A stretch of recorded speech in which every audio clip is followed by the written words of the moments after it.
I've spent the last 3.5 years dropshipping on both Etsy and Shopify, and that is the reason why I'm able to travel the world, drive supercars, and live in Dubai. I first got into dropshipping 3.5 years ago, and I was selling jewelry. One of my first stores that I ever started did 1.1 first month, 6.6 second month, and it did 2.8 third month. And then after that, it died and it basically just stopped. The store obviously didn't do crazy numbers. I made okay profit, a few £1,000s profit in a couple months on it.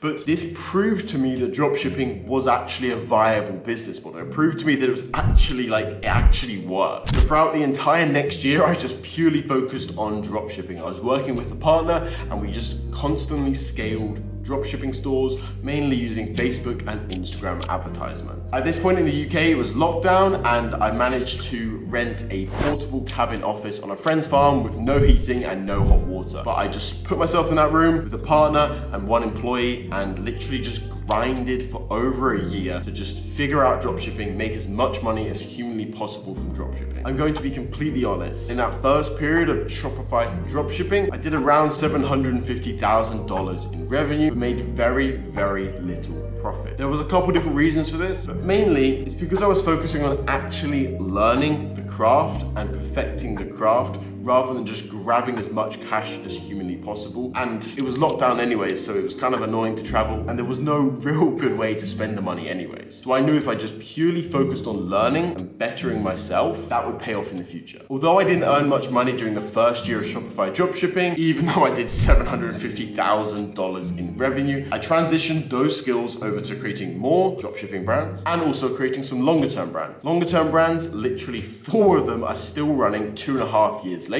One of them is a sweets brand that I talk about a lot on this YouTube channel called mylicorice.co.uk, and the other 3 are home goods brands. Together, they have all done multiple 7 figures. A little bit after that first year, things were going super well with the longer term brands and the dropshipping brands as well. And I knew that if I kept staying at my parents' house, I just really wouldn't be able to progress. So I moved 2.5 hours away to a cheap location. I had some friends there, a place called Nottingham. I got a warehouse there that worked really, really well because I had a couple friends, not really many distractions, and I was able to get cheap employees and a cheap warehouse. So after about a year of being in that warehouse, literally sometimes sleeping on the floor to just get orders out and purely grinding 16-hour days, 7 days a week for weeks on end, I decided I wanted more of a work-life balance. So I moved to Dubai. I'm traveling around a lot more now and I've been doing this for about a year. To this point, I've done millions in revenue with both dropshipping and also traditional e-commerce as well. So how did I learn? How did I figure out everything? The real way that I figured out everything is purely just because I put myself in uncomfortable positions and I took